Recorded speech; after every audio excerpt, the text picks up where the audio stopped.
പറയുന്നത് പോലെ പണം വേണമെന്ന് ആഗ്രഹിക്കുമ്പോൾ നമ്മൾ നിരവധി കാര്യങ്ങൾ ശ്രദ്ധിക്കണം.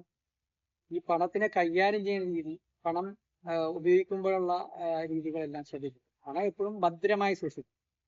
ഈ പഴയകാല കടകൾ അല്ലെങ്കിൽ ജ്വല്ലറികൾ ഇന്നിപ്പോ കുറച്ചും കൂടി കമ്പ്യൂട്ടർ യുഗമോ, എന്നാലും റിച്ചായിട്ട് എന്നും തുടർന്നുകൊണ്ടിരിക്കുന്ന ആൾക്കാർ പണം കൈകാര്യം ചെയ്യണത് നമ്മളുടെ പഴയകാല ഓർമ്മയിലേക്കൊന്ന് കൊണ്ടുവന്നാലും നമുക്ക് മനസ്സിലാവും.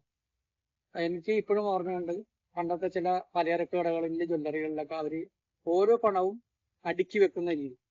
ഗാന്ധിയുടെ തലയെല്ലാം ഒരേ വശത്തായിരിക്കും, തലതിരിച്ചും മറിച്ചും വെക്കില്ല. അത്രയും ശ്രദ്ധിച്ചിട്ടാണ് പണം അടുക്കി വെക്കുന്നത്. കോയിൻസ് എല്ലാം നീറ്റായിട്ട് വെക്കുന്നു, നീറ്റായിട്ട് പണം കൈകാര്യം ചെയ്യുന്നു. ബാക്കി കൊടുക്കുകയാണെങ്കിൽ 1 രൂപ തിരികെടുക്കണമെങ്കിൽ അത് കൃത്യമായിട്ട് എടുക്കും. ഒരാൾക്ക് 1 രൂപ ബാക്കി കൊടുക്കുകയാണെങ്കിൽ അവർ കൃത്യമായിട്ട് കൊടുക്കും. 1 രൂപ ഉണ്ടെങ്കിൽ കൃത്യമായിട്ട് വാങ്ങിക്കും. നമ്മൾ പറയും ആ 1 രൂപക്ക് വേണ്ടി ചില്ലറ മാറുന്ന ആളെ പിശുക്കനാണെന്ന് പറയും. പക്ഷെ അയാൾ